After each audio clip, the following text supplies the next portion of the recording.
Welcome to episode 153 of the Various and Sundry podcast. I am your host, Matt Harmon, joined live from the Vault Studio on the beautiful campus of Grace College and Theological Seminary by my good friend, my colleague, my co-host, and the man who is racking up frequent flyer miles and travel points, John Scott Sloat. Fun fact, I got no miles on this most recent trip. Why? So I learned this. If you book basic economy with Delta, they give you 0 miles. You have to book main cabin is the designation. It's like a $15 difference. Okay. It's just good to know and be aware of. When you book basic economy, you cannot upgrade your seat, even if you pay for it. That seems like that's not something in Delta's favor, I wouldn't think. They just institute. I was like, why can't? Because on some of those longer flights, I'll use some of my miles to upgrade to like Comfort Plus or something. Right. Just a little extra leg room. Yeah, makes a difference. And I do that on some longer legs. Mm-hmm. And it wasn't available for me. I'm like, why isn't it? And I booked a basic economy ticket. So learning more and more about the system. Yeah. I did hit silver status at Hilton though. So okay. Is that at Hilton. So that's probably how many nights? It's 4. That's it? 4 nights. Okay. And I get a free water bottle when I walk in. I know. Wow, you're living large, man. Watch out, world. Yes, a fully hydrated John Sloat on the move. Yeah. Yes. Yeah. Well, if you'd like to reach out to the show and talk to John Sloat about other travel tips about getting free water bottles, you can find the show on Twitter at VNSPod. You can email the show, variousandsundrypodcast@gmail.com. We are on Facebook. We're on YouTube. And as always, we would appreciate a 5-star rating. And if you are so inclined, a honest or funny review. Yeah. Maybe both. If Yep. you can hit both of those. And you want to know what? The other thing we'd appreciate, go out and tell your friends about this weird podcast you like. Tell them to subscribe and listen. Or you want to know what? Once you've listened to this, download it again and listen to it again. Hit play while you go to sleep. You can go to sleep to the beautiful sound of our voices. Wow. This is the most I think I've ever seen you advocate is I think the neutral word I can come up with. Advocate for one might even say gaming the system. I mean, if you have Spotify, put it on repeat on Spotify. You don't even have to have the volume up. Just let it ride. Okay. All day. Yeah, there you go. All day. There you go. All right, John. Well, let's dive into the world of sports. There's a lot going on. Yep. Let's start with college football. So last week's episode, we kind of did a bit of a eulogy for the Ohio State football season. Yeah, post-mortem, Yeah. almost. Yeah, and now there's been a resurrection. I was going to say Frankenstein's monster, but yeah. There's been a resurrection, yes. Ohio State backs their way into the college football playoff because USC lost in the Pac-12 championship game. To the Utes. The Utes of Utah. The second time this year they've lost to Utah. That's wild. Yes. I can't say as I was sad about that. Obviously, my interest in Ohio State was prompting me to root for Utah. But also TCU lost as well, right? TCU did lose, but it didn't affect them. Yeah. So, yeah, going into the weekend, it was Georgia, Michigan, TCU, and USC in the top 4, and then Ohio State 5, Alabama 6. And USC lost convincingly, so that moved them out because that was their second loss. Yeah. TCU lost, but that was their first loss, and it was in overtime to a team that they had beaten earlier in the year. So I didn't expect that to move them at all. And then both Georgia and Michigan took care of business. So Ohio State backs their way into the playoff. And they jumped TCU, right? No, they're 4. They're still 4. Okay. Yeah. Which I think that makes sense because, again, you can't be just the prisoner of the moment because at the end of the season, you are looking at the totality of a team's work. Mm-hmm. And I think, in fairness, TCU did have a better claim to the number 3 spot than Ohio State. So I had no problem with that.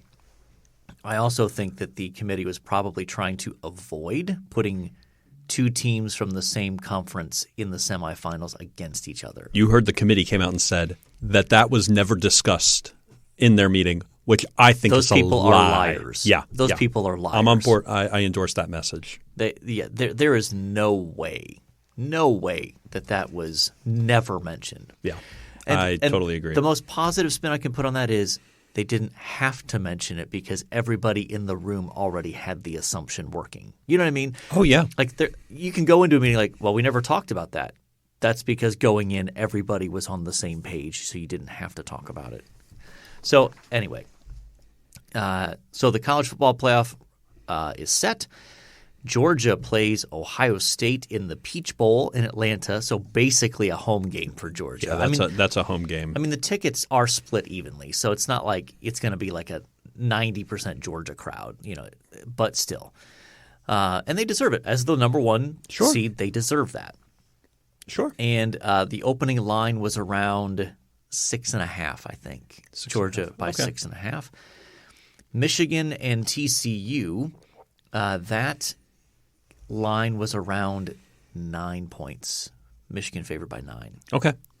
So we'll see how those move over the course of the next 3 weeks, I guess. Who'd have thought we'd be talking betting lines on this podcast? We do not condone or participate in wagering. Yes. Yeah. So, but other news for Ohio State: their star wide receiver Jackson Smith-Njigba announced that he would not be returning and not playing in the college football playoff. Right? Yes. That feels big. Although they have a deep bench of wide receivers. No. Well, he hasn't played all. He's played barely all year. Oh, okay. You might be thinking of Marvin Harrison. Yes. He is definitely playing because he's a first year? He can't leave anyway. Okay. He's a second-year player. Okay. Yeah. So he has to stay for at least 1 more year. But I didn't expect Jackson Smith-Njigba to come back at this point. That hamstring injury has been lingering and lingering. He tried to come back, re-injured it. Those hamstrings are scary injuries. Because they can be really light things where you're like, oh, you pull it and you rest it, or it can linger. And this one has lingered and lingered and lingered. So, you ever pulled a hamstring? Yeah, in high school. It's awful. Yeah, it's not pleasant.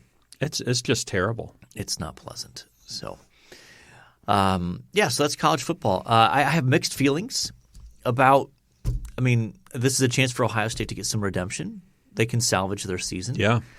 And they're capable of beating Georgia. Oh, they have the talent, absolutely. Yeah. I think on paper, football games aren't played on paper, but on paper – unless it's paper football. There you go. They have equal and I would say in several positions, more talent than Georgia. Yeah. At the wide receiver position, absolutely that's the case. But it'll be a chance for the coaches to reevaluate the disaster that was the Michigan game and to come up with a better game plan against Georgia. But this is a game that I could easily see Ohio State getting blown out because their defense gives up too many big plays. Sure. Or if they can tidy that up, it could be a very competitive game. And so, they have the talent to win this game. Mm-hmm. We'll see. When is that game? That is December 31st, New Year's Eve. I'm not a big fan of them putting it on New Year's Eve, to be honest, but yeah. What time does that game start? That's the late kick. That'll be the 8 o'clock kick. Will that go into the new year? It'll come close. It should not. It should not. But throw in an overtime or two? I mean, yeah. I mean, it's not unheard of for college football games to go 4 hours, but they put that game in prime time. I mean, that's the one that's going to draw the huge ratings. Yeah. Huge ratings. Absolutely. So So yeah, we will see. We will see. Let's talk some NFL now, John. Your Jets. Yeah. Your Jets. Red zone inefficiencies. Yes. You can't go 1 for 6 in the red zone and win games. Yeah. Now, we were very close to winning that game several times. Yep. So I think if even by I think when Garrett Wilson steps out on his, I think it was a 60-yard catch, he steps out right at maybe the 10. If he doesn't step out there and gets into the end zone, I think it's a different game. And obviously, you don't know the future and what would happen if that happened. Then we kick off. What does that all look like? Yeah.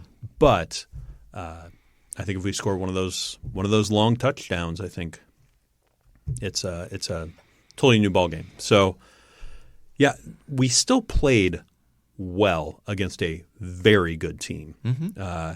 Defense looked really good. Justin Jeffries, I think, who is considered the best wide receiver in the NFL right now. Justin Jefferson, you mean? Yeah. What did I say? Yeah. You said Jeffries. Oh, Jefferson for the Vikings. He's considered the best. Certainly on the short list of 2 or 3 best. Yeah, for sure. He, I think, has been averaging about 100 yards a game, and we held him to 40, 7 catches and 40 yards. He just didn't go very far. So, yeah, there were things to come out of that game that were really positive. I think play calling by the offensive coordinator was a definite negative coming out of that game. Okay. A lot of reverses to Braxton Berrios inside the 10. Yeah. That did not work out. Yeah. So lots of those sorts of things, as well as we threw the ball 57 times, something like that. Yes. No, not good. Run the ball. We found this undrafted free agent. I think we talked about him last week. Bam Knight. Yeah. Who had 100 yards on 15 carries. He was awesome. Yeah. He probably needed the ball 7 or 8 more times. Yeah.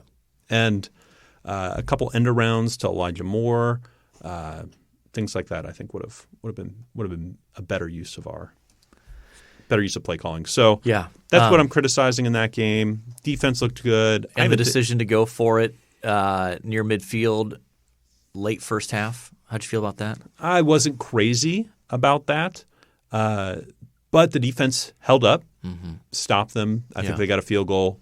We then came back and got a field goal right at the end of the half to kick it off to them. So, third quarter was money.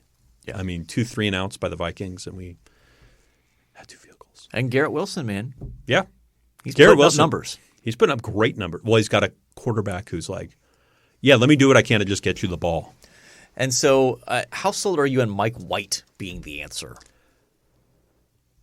I think I'm pretty sold because I just think if we are going to be a defensive first team and if we're going to be a run the ball first team, we need somebody who can get the ball to our playmakers. Okay. We don't need, the 60-yard touchdown pass in the air. We need somebody who can throw the 15-yard pass, the 12-yard pass, get the ball where it needs to be with accuracy and with regularity. So even with a big quarterback class coming out this year in the draft, it's a significant. There should be 4 or 5 guys who are probably first-round quarterback picks. You would not be interested in trying to move up and snag one. Nope. This is a one in the bush or one in the hand, 2 in the bush scenario. Okay. All right. So that drops the Jets to what, 7-4? 5. Okay. And still on the cusp. On the cusp of the playoffs. Don't they have the last wild card spot? I believe so. Or maybe they're, I believe so. We have the Bills this weekend. That's a big game. That's a tough ask. In Buffalo. That's a tough ask. Hopefully not, 6 feet of snow or anything. But but we've beat the Bills before with Zach Wilson. Yeah, your least favorite Mormon now. The apostate Mormon.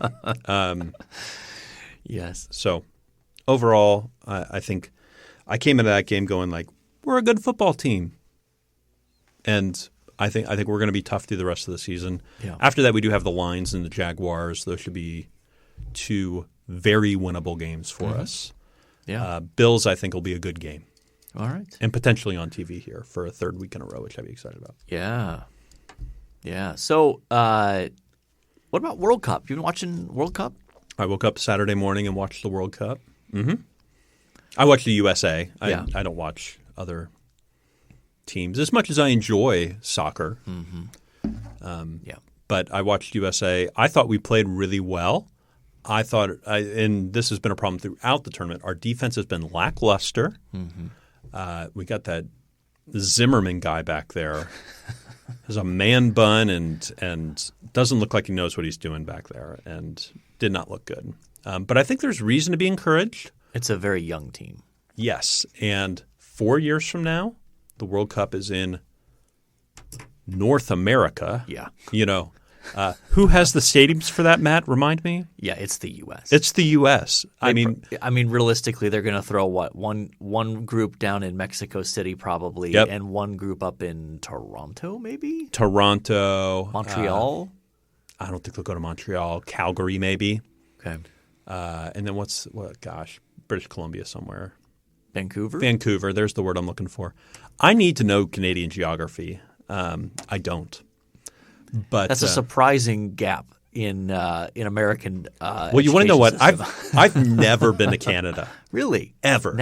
Never been to Canada. Really? Isn't that wild? I think I've been to Canada like 5 or 6 times. I can remember at least 3. Maybe 3 or 4 I can remember. Yeah. Never been. Okay. Never been to Canada. So yeah, I think they'll throw those countries a bone, you know. But the question is, so does that mean that all 3 of those countries get in? That was my next question. Like, I think the U.S. will qualify no problem. Canada qualified this last time. Right. Does Mexico did not qualify? Do they qualify? They did not qualify this. They have historically, but they did not. They did not qualify this year. Okay. No. So interesting. It'll be interesting for FIFA to figure that out, and I'm sure there will be bribes and all sorts of things. Oh my goodness, yes. Yeah, the corruption from FIFA. It's unbelievable. Yeah, it's like they hired a Bond villain to be the commissioner. Yes. Yeah, for sure. It's been absolutely it's laughable. It's so laughable. But all that to say, I think the U.S. played a better game than the Netherlands. They just couldn't score goals. Yeah, I've watched a decent bit, not just the U.S. I will agree. I think just getting out of the group stage into the knockout stage was a success for the U.S. Like, that's what I think sort of the baseline should have been for this will be a good World Cup for the U.S. if they get out of the group stage, which they did. Yep.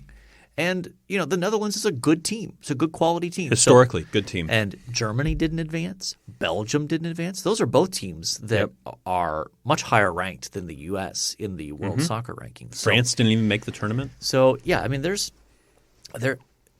Italy didn't make the tournament. Yeah, it was a good World Cup for the U.S. So, I hate ties. I hate that. It's one of the things that drives me crazy about the group stage. But then I also hate we've played 120 minutes. Let's just do penalty kicks and be done with this. What did you think of Christian Pulisic and his goal? And his pelvic bruise? Well, I prefer not to comment on the pelvic regions of other men, or myself for that matter. But I think it was impressive that he took one for the team, and taking a shot there. Plus, I mean, didn't he like bruise a rib or something too? Like, I mean, just that was buried in the story. Yeah, for sure, for sure. So, but I've enjoyed the World Cup. All right, we need to move on. Ready to move on? Yes. So our topic for today is one of John Sloat's favorite things to talk about. Yeah, it really is. Yeah. Should I tell the origins of this? Yeah, why not? Okay, so I listened to a podcast by Derek Thompson. Do you know that name, Derek Thompson? I don't. He's a writer with The Atlantic. He has a podcast called Plain English. He just brings on guests and talks about all sorts of things. Some of them I find really interesting. He's way more into crypto than I care to be into crypto. Have you invested in crypto? Zero investment in crypto. Although I had somebody tell me 10% of my net worth needed to be in crypto a year ago. Crypto scares the crud out of me. Same. Both for the risk and for the shady morality of some of the that whole area. Anyway. I'll put this in the show notes because I think it's hilarious. Have you seen the Larry David commercial for FTX? No. So the crypto giant that just went down, right, with a ton of fraud and everything. Yeah. Larry David did it had to be like a 120-second commercial. Like it was a long commercial where it's him through the ages as just like seeing different inventions being made and him really in there and him just like poo-pooing on it. Yeah. Like this guy rolls out a wheel. He's like, what are you going to use that for? Yeah. Why? Why would you do this? Why would you spend your time doing this? It's useless. Fast forward. He did several, but one of them was a toilet. And he's just like looking at this like, hold on. You want us to go to the bathroom inside? We're not animals. We go outside like people, And then the other was like 1776, signing of not 1776, but the signing of the Constitution. 1787. 87. He goes, hold on. Everybody gets to vote? And George Washington, absolutely. Even the stupid people? And it's him like lunging to like rip it up and all sorts of things. It's just very, very comical. And then it gets to FTX and goes crypto. He goes, I don't think so. I'm never wrong about these things. I'll put it in the show notes. It's hilarious now that they've fallen. Yeah. Well, that is not the topic we're discussing today. Goodness, yes. I just went on a huge rabbit trail. Yes, Derek Thompson. We don't normally dive into the investing advice. Wow. Yeah, I just totally got lost in my own conversation there. So he did, using this article as a launching point, had a conversation about male friendship. Okay. And in the article, they used the term men are having a friendship recession, and how this is a global phenomenon, not just a local Americanized phenomenon or a Western phenomenon, but globally. Like this is happening in Asia, Australia, Europe, everywhere in the world. This is happening, that men are in a recession. And so there are things that I think are true in this article. However, it's also an article about male friendship written by a female. I did note that. And there's part of me that just goes, come on, But I do think this is a pressing issue. I think we think it's a pressing issue, and something that needs to talk about. So what did you think of the article as you read through it? Well, I'm always fascinated by articles like this in the sense of – and it's in the New York Times. Yeah. Just for so it's coming from a purely secular perspective. Yep. And so I'm always fascinated when articles like this stumble upon something that is a shadow of biblical truth. Oh, yeah. Where you're like, yeah, the Bible has talked about that for, thousands of years as being a good thing or a helpful thing. And, this secular author is presenting it almost like this is a bit harsh, but like kind of cutting edge research, kind of like we've discovered this. Like, yeah, the Bible knew that like thousands of years before. Yeah. But I do think it makes some interesting points. We'll walk through the four kind of what they call key points for men building friendships. I think in looking at their analysis of the situation, they do use that term friendship recession. They have a few stats in here. Less than half of the men surveyed, I think this is out of 2,000 adults, less than half of the men said they were truly satisfied with how many friends they had, while 15% said they had no close friends at all. which is a 5-fold increase since 1990.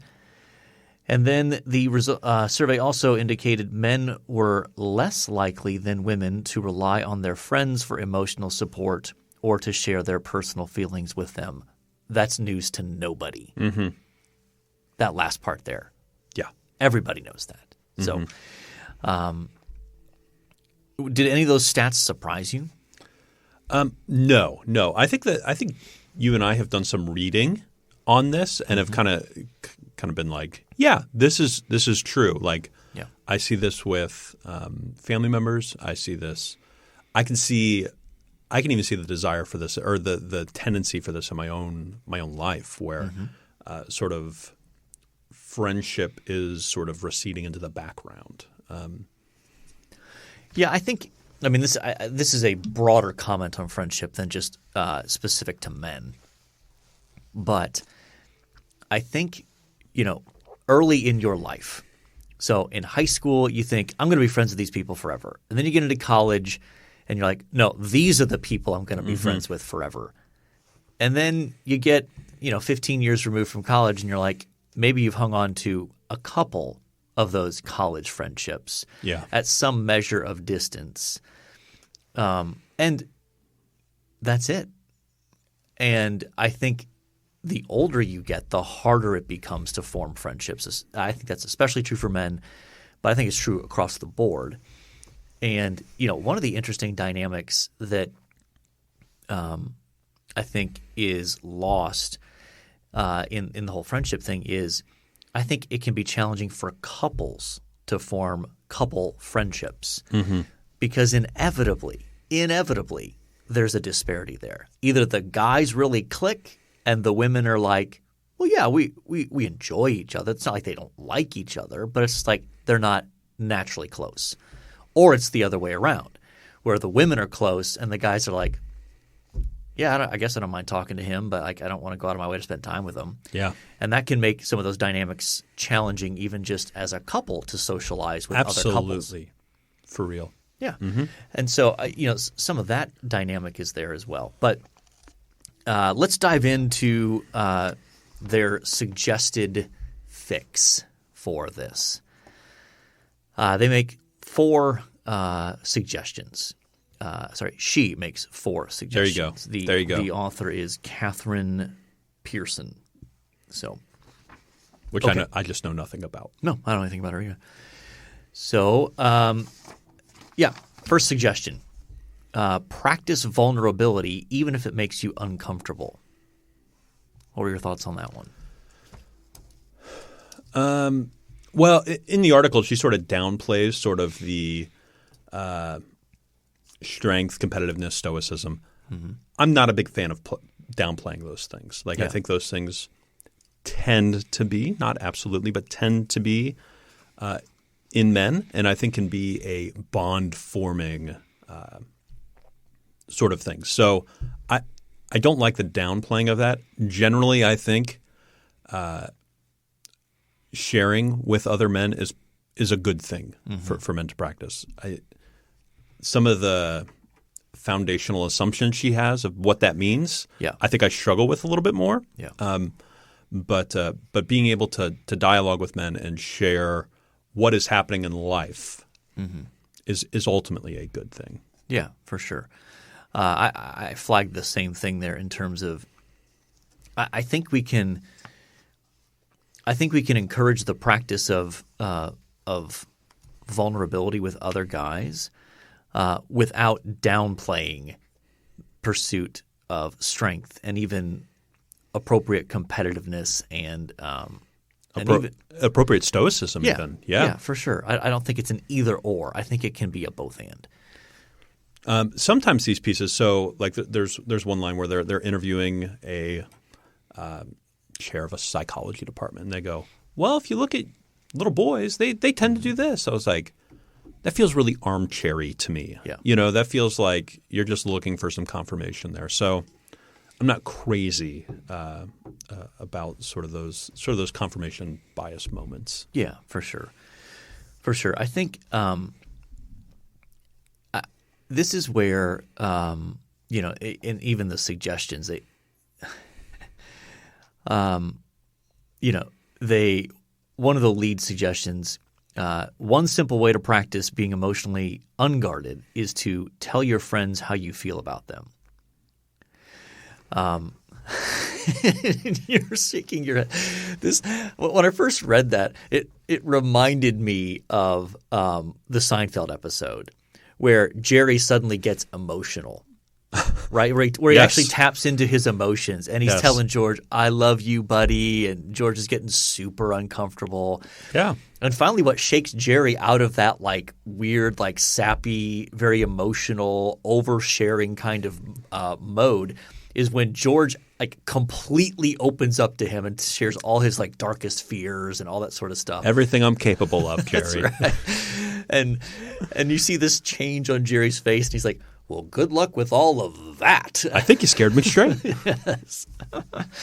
So now I will say there is an appropriate place for expressing appreciation for friends, and I do think men tend to struggle with this more than women. But I also would be very cautious about like we need to be careful about over stereotyping women here too, because I mean I don't think my wife will mind me sharing this, but like she is not like this like deeply natural like emotional kind of stereotype of the woman, where she gets uncomfortable in contexts where she's with other women and they're like overly emotional. It's just not how she's wired, and so I think we need to be careful about over stereotyping men versus women on this. Absolutely. But I do think the good thing about what they're trying to get at there is a place for expressing your appreciation for and encouragement of a friend. To acknowledge, man, you're really good at that. Like I admire the way you're able to do this or things like that. I think those kinds of things are a little easier for men to move into as opposed to the sharing struggles. Now, here's where I will say this is where Christian community comes in and provides a context where men should be able to do that. Yes. So, yeah. Any other thoughts on that? On the vulnerability piece? Because we've all been around people who are too quickly and too deeply vulnerable in contexts where it makes it very uncomfortable. It makes things awkward, deeply awkward. I just want to leave. Yeah. I just want to walk out of the room. Yeah. Like there's a particular person I'm thinking of. You might be able to guess who it is. I'll be careful. I won't guess on air. No. Please don't. But who just had a habit of even though we didn't know each other very well, would try to ask these really deep, penetrating, like vulnerability kind of questions. And I'm just thinking, we don't have that kind of relationship. Yeah. I don't know you well enough. I've not let you into the circle of trust to even want to answer those questions. So I think there needs to be a recognition of, for men especially, there tends to be a much slower burn to get to that point. Oh, yeah. So, all right, number 2 in their suggestions here was don't assume friendship happens organically. I actually like this one. Okay. This is one I like that any relationship, whether friendship or romantic, takes work and leaning into it a little bit and moving towards it is a good thing. I will give a measured again, here's where I feel like it's a both and. There does need to be an organic aspect to it, but there also needs to be intentionality, I think, too. And so I think if you can try to force friendships that just don't work. They just don't work. Yeah. And so I think there's a both and here of, intentionality is important and good, but there is a space for letting any kind of relationship develop to some degree organically through just the natural process of time, shared experience, and that sort of thing. Well, and I think that's where the third point comes in, and where I think that naturally resides. Like use activities to your advantage, right? Like I do think men, and she makes the point that men do things side by side, not face to face, right? And I think that's right. Even watching a football game or doing those sorts of things is an activity that causes some of that natural organic connection. Yes. And it is interesting. So that is the third one, use activities to your advantage. Here's where I will simply add activities aren't enough necessarily to get the kind of friendship they're talking about here. Yeah. That activities can provide context and build goodwill and trust over a period of time. But and this is where some of my criticism of like men's events or things like that in churches can just be like, well, if you're just getting together to throw axes, sure, it's fine. Yeah. But that's not really fellowship. That's not really a biblical picture of fellowship there. So there needs to be, I think, a combination of the sort of organic plus intentionality. And I think the activity piece is key for 95% of men probably. Like just saying we're going to have a group where we just talk, that's not going to draw a lot of men. No, that's not going to do well. No. And then the fourth and final one, and I think this is the one I want to get your thoughts on the most, harnessing the power of casual check-ins. Yeah. I think this might be the best point in the article. Really? I kind of went like, that seems dumb. Really? Yeah. That was kind of my response to it when I read through it. Like, okay, the casual check-in. Just I suppose it depends on what we mean by casual check-in. Maybe we need to define that a little better. Touching base or okay, which I think are helpful. I don't know if that's a key or secret to friendship.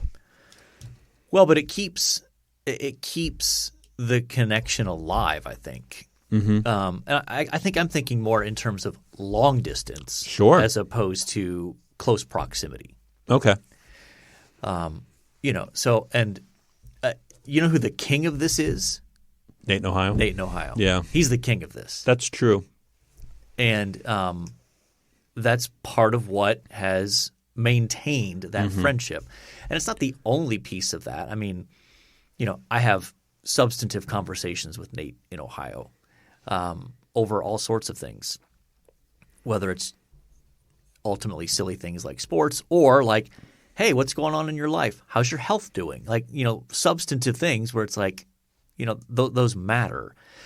But I think the check-ins keep the context alive where those sorts of more substantive conversations happen more naturally, as opposed to, oh gosh, I haven't talked to this person in a long time, and now you're wondering, like those sort of catch-ups can feel awkward, I think. So that's why I gravitated towards that. I could see that from long distance perspective, absolutely. Yeah. I know we need to move on. One thing that I think is missing from this article that I think is missing in the conversation of friendships is the power that large institutions play in men forming friendships. So whether it's church, whether it's the Optimist Club, whether it's church softball, these institutions that are in our society, alumni networks of your college or school, those institutions, I think historically have formed friendships, and I think we're losing some of those neighborhood institutions in our country. One quick example: my dad was telling me a story a while back that my grandfather was a volunteer firefighter on Long Island. Have I told you this story before? If it's the one, I'll let you tell it. I'm pretty sure I've heard it, but okay. Well, he would go even after he was done being a volunteer firefighter. Once he had a family and those sorts of things, he would go to their picnic every summer, and he would throw horseshoes till like 10, 11 o'clock at night. Yeah, and my grandma was putting my dad to bed in the car while my grandfather just out there chucking shoes, and I think we're missing. And it was so impactful that at his viewing, one of the gentlemen showed up from that volunteer firefighter group, which was pretty cool. And it was cool to talk to him because this Italian guy walked in like a 3-piece suit, dressed to the nines, and did a little Catholic thing, knelt by his casket, said a prayer, and like, who are you? So there was clearly like a bond formed there. Yes. And I do think this is one area where, as I think in the church, we need to be thinking about how do we create those contexts. And I think there needs to be a multifaceted approach. Like, I personally am not attracted to the let's have a men's event. That's just not my thing. Yeah. I'm not interested. But you'd be down for a cornhole tournament. Even some of the and again, I'm going to sound like there is a place for these things, and I'm glad that our church does them because it does provide a context for men to gather, and friendships can form out of those. Great. It's just not my jam. But I think we need to be better in the church at trying to facilitate men forming friendships. Part of that is just, I think, intentionality. And I think moving beyond we just gather together to do this activity. That's fine, and there's a value to that. And I've moved subjects now. I'm not saying that's what happens at our men's events. I know our men's events do a good job of like, here's an activity, but then someone shares a devotional or something, and there's fellowship time. And what I'm about to say, I'm not criticizing that. I've moved on to the sort of activity that's, just two guys show up or a few guys show up and they do this thing together. They're in a bowling league or something, or they go hunting, but they never talk about anything meaningful beyond, the activity they're doing or, very simple stuff. Yeah. And that's where I think asking some questions is what starts to open some of that up. And you can kind of test the waters a little bit of like, asking questions that try to get guys to kind of open up a little bit and reveal how things are going at work, how things are going at home. To me, I think that's probably a more fruitful avenue than just let me just emotionally vomit on you then see if you'll vomit back. So I think now there's some measure of like self-sharing that's going to crack open the door a little bit more, right? Like, my wife and I are dealing with this. This has been really hard. Our son's situation here has been really hard on us. Yeah. That can crack the door a little bit. Yeah. All right. I think it's time to move on. Yes, we do need to move on. We will put the link to the article in the show notes. We don't know if you'll be able to access it because the New York Times has a paywall. They do. So, all right. Time now for This Day in Sports History. All right. December 6th, 2022. Yeah, 2022 is almost done, John. That's wild to me. Almost the end of our third year of podcasting. Yeah. What episode will we be at? 56 at the end of this year? 156? Yeah. Okay. 1975, the 41st Heisman Trophy Award. Archie Griffin, Ohio State, wins his second consecutive Heisman Trophy. Only player to win two. Yeah. Yep, it's hard to win two because he's pretty good. Once they give it to you the first time, I think they start looking for reasons to give it to somebody else after that. 1992, the 49ers wide receiver Jerry Rice catches an NFL record 101st touchdown in a 27-3 win over the Dolphins at Candlestick. 101 touchdown receptions. That's impressive. And another blowout win by the 49ers over the Dolphins. I'd like to point that out. Yes.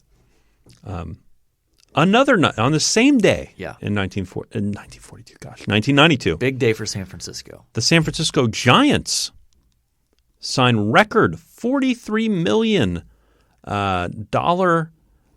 pact deal with the Pirates MLB outfielder Barry Bonds. Yeah. He was there since 92. Yep. And shortly after that began juicing, I believe, right? Didn't he? Oh, yeah. It was It was after he got to San Francisco. I think it was after he got. Balco, and there was a podcast I listened to about that. I can't remember the name of it. That was fascinating, just sort of unpacking how all that went down with the investigation into Balco and how that broke and all that kind of stuff. So, 2018, Tennessee Titans running back Derrick Henry explodes for a franchise record, 238 yards, 4 touchdowns in a 30-9 win over the Jaguars. Jaguars. In Nashville, 99-yard touchdown run ties Dallas Cowboy Hall of Fame Tony Dorsett, longest run in NFL history. Yeah. Big day. Big day for King Henry. Yes. Did you hear the Titans are getting a new stadium in Nashville? No. Yep. They got a new stadium. I think they brokered a deal with the mayor of Nashville or something like that. Is it downtown or is it out in the suburbs? I believe it's downtown. Okay. I believe it's downtown. Yeah, Nashville's an interesting place. There's just an interesting mix of cultures that come together in Nashville. Yep. You got your hipster vibe. You got your country music vibe. You can't go anywhere without hearing country music. Yeah. You go in anywhere, they're like, perform live here every Tuesday or every night of the week. It's wild. Yeah. So, you got a preference out of those 4? I mean, probably the most significant on there is Archie Griffin. Don't you think? I agree. One thing you liked? Yesterday, so Monday the 5th, I got coffee with Steve in Ohio or Steve in Cincinnati, and it was good to see him. Yeah. And he's always an encouragement. And he is a great encourager, yes. Mm-hmm. And so it was good to Did you get to see Holly as well? No, she wasn't able to make it. Okay. But got to see Steve. He left work early to meet me at a Starbucks near my other meeting. So I see. So you didn't get to go up in his office this time? Not this time, no. Yeah, his office is amazing. Mm-hmm. That look, that view out onto the Ohio River and both the Red Stadium and the Bengals Stadium. We did get the invite down for the summer. Next summer? Okay, summer 23. Summer 23 for the baseball. Yeah, we got to make that happen. And that list is growing. And I told him, here are all the people that want to come. And he laughed. Well, does he have access to the box, to a box? I don't know if he has access to a box. Where you and I sat last time is not normally. They normally are down behind home plate with the scouts, I think. Okay. I mean, it's not like the seats we were in were shabby. I mean, they were second row? No, they're first row. Behind the visitors' dugout. Yeah. Who went on to win the World Series that year. Yeah. We were behind the Braves. Remember when Kung Fu Panda came out of the dugout there? Yes. And the crowd went wild? Yes. I just remember the Braves fans sitting over there who started the Braves chant in the 8th inning when they were rallying, and it was so obnoxious. Oh, that was great. So my one thing I liked was last night. So we're actually recording on a Tuesday today, same day as the episode drops. Last night was senior night for Jake. Nice. For his JV basketball team here at Grace. And so that was a fun evening. He has one more game this Thursday, so it wasn't the absolute last game. But had a great crowd. 2 of our pastors came out, which was nice. Awesome. And his girlfriend's family came, and a lot of friends. He had a large cheering section, and we made a fat head of him. Nice. Sent off a picture, and they shipped this massive fat head. I mean, it's like, oh gosh, it's like 3 feet tall. Oh, nice. It's huge. So we had a lot of fun with that. But it's a weird experience. Ever since we moved to Warsaw, my boys have been playing basketball, whether it's John or Jake, and now we're at a point where competitively they will no longer be playing, which feels so weird. And I coached a decent chunk of that. So very much a sort of season of life that's coming to an end. I very much remember going to Jake's elementary school basketball games. Well, yesterday my memory on Facebook was him leading his Harrison Huskies to a triple overtime victory over the Lincoln Lions. Yeah, that's fun. Yes. So that is my one thing I liked.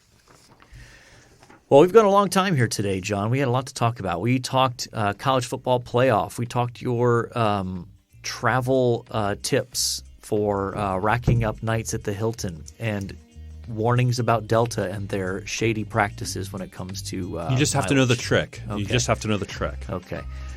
We talked about World Cup soccer. We talked about why men struggle to make friendships.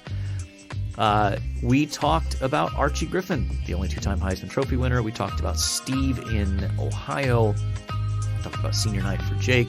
And we even threw in a little investing advice about crypto. I recounted a Larry David commercial. Well, Have you seen that commercial? I haven't, I'll no. I'll need to send it to you yeah, today. yeah. Can you throw it in the show notes? I can. I believe I can. Yeah, I'll try. All right.